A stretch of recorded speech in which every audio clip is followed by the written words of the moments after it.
Nagpabombo ang pila ka mga residente sang barangay Tan sa Baybay City proper.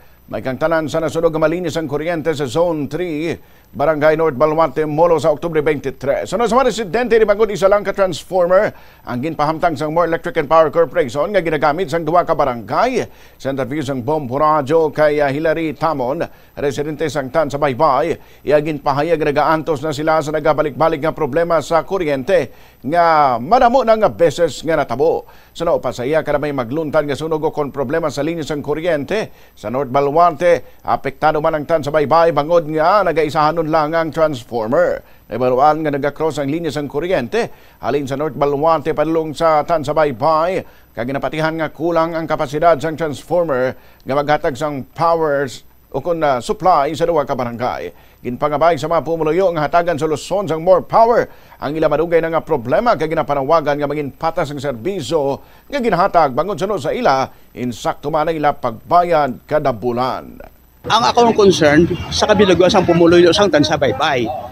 Well, in a way, nag-suffer kami dito sa problema. Every now and then, kapabalik-balik ni, hindi lang na isa ka bulan, dua ka bulan, isa ka tuwig, tatlo ka tuwig. Almost, pag take-over sa More Corporation, amo na ni subong ang problema na kinasuffer namon. Kami may mga pasyente, may mga loved ones man, nga nag-suffer sa run out. But ang problem na nakita ko, very simple.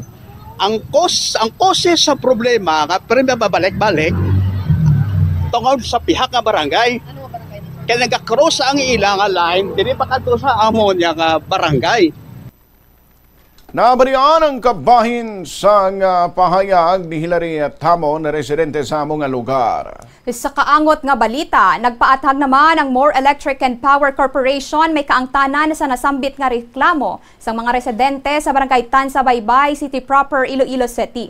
Sa interview sang Bombo Radio, ginpahayag ni Angel Tan, spokesperson isang More Power, nga may pila ka mga consumer halin sa Barangay North Baluarte nga nagakonektar sa transformer sang Barangay Tan sa Baybay. Suno kay Tan, ini nga mga consumer ang bag-o pa lang nag-apply kag bangod malapit lang sila sa Tan sa Baybay. Temporaryo anay sila nga ginpakonektar sa amo nga transformer.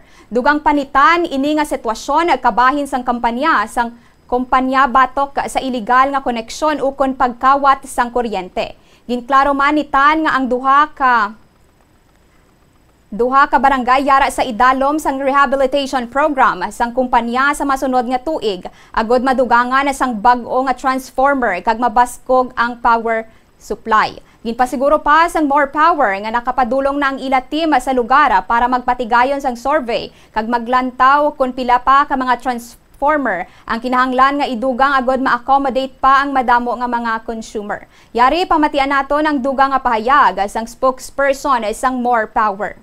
Under ini sila nga duha sa rehabilitation which is by January next year or first quarter ang next year naka-line up na ini sila para nga dugangan sa transformer ang both barangay. So ang plano is 3 to 5 transformers. In fact, actually naka-survey na kita sa area, nakakadto na ang aton nga mga engineers, ating nga mga safety officers to check ang mga plano and amo ni siya ang nakam up na we will add sang ining mga transformers para mas ma-accommodate ang madamo pagdigyan mga consumers.